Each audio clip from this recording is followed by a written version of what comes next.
Bonjour, pour me présenter vite fait, je m'appelle Nicolas Valaquer et je suis le réalisateur de C'est la Cante. Donc C'est la Cante, c'est un film que j'ai eu la chance de réaliser et d'écrire dans le cadre de mon FFE, donc mon film de fin d'études au sein de la Haute École Libre de Bruxelles.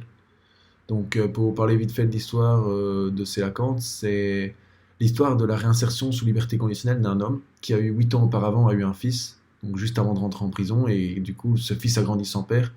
Et l'histoire de C'est la Cante, c'est le moment où le père va devoir conquérir son fils alors que lui a grandi sans père. Voilà, c'est un peu la trame de C'est la Cante. Je vais répondre à quelques questions afin d'éclairer certains points. Pas parce que le film est difficile à comprendre, mais parce que c'est toujours chouette de connaître certains sens cachés. La première question, c'est pourquoi avoir choisi la quorum comme lieu de réinsertion. J'ai choisi la quorum comme lieu de réinsertion parce que je trouvais intéressant de mettre le personnage principal en corrélation avec le lieu dans lequel il se trouvait.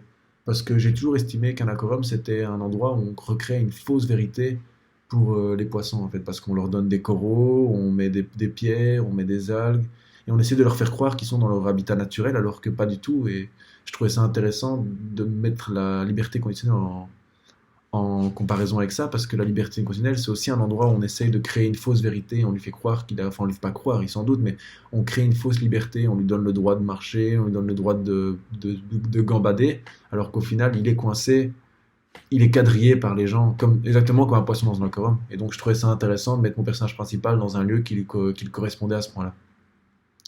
Comme deuxième question, comment le sujet vous est-il imposé à vous? Alors, c'est pas réellement imposé à moi. J'ai quand même fort cherché pour cette histoire, mais j'ai essayé de travailler sur quelque chose que je trouvais intéressant. C'est en fait, il y a des relations dans la vie, par exemple moi et mon père, moi et ma mère, qui sont naturelles parce que c'est mes parents et j'ai toujours grandi avec eux. Et je me suis demandé comment les choses se seraient passées si jamais j'avais dû apprendre à connaître mes parents. Est-ce que je les aurais aimés autant que je les aime aujourd'hui avec tout ce qu'ils ont fait pour moi? Est-ce que je les trouve géniaux parce que pour tout ce qu'ils ont fait pour moi ou parce que c'est vraiment des personnes géniales? Et je trouvais ça intéressant de travailler dans le film là-dessus, voir si naturellement un père et son fils étaient faits pour s'aimer et s'entendre ou est-ce qu'il y avait moyen. Enfin voilà, je voulais travailler la rencontre de deux personnes qui, aux yeux de l'histoire, normalement sont censées se connaître depuis toujours, et je trouvais ça sympa. Voilà. Troisième question. Comment s'est déroulé le tournage entre Frédéric Lebenzu, qui interprète Bruno, et le jeune Jedison BDB? Alors, le tournage entre Jedison et Frédéric s'est passé exceptionnellement bien, parce qu'on a eu des moments assez incroyables.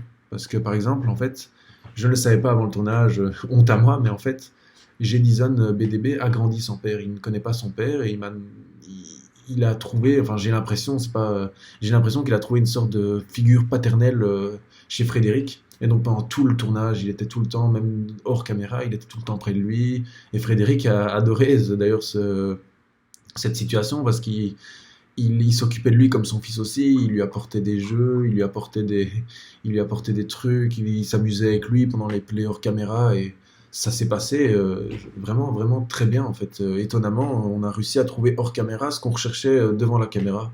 Et ça, du coup, même si je sais pas si on le ressent fort, mais ça a créé une relation entre deux qui est assez forte et on le ressent fort à l'écran, quoi. Je trouve que c'était très bien et j'ai été très content de ce qui s'est passé, même humainement parlant, hors film, je suis très content que Jedison ait pu passer un chouette moment comme ça et qu'il se soit amusé autant. Et après le tournage, il était vraiment très heureux de ce qui s'était passé, il était très triste de plus pouvoir voir Fredo, il était... Voilà.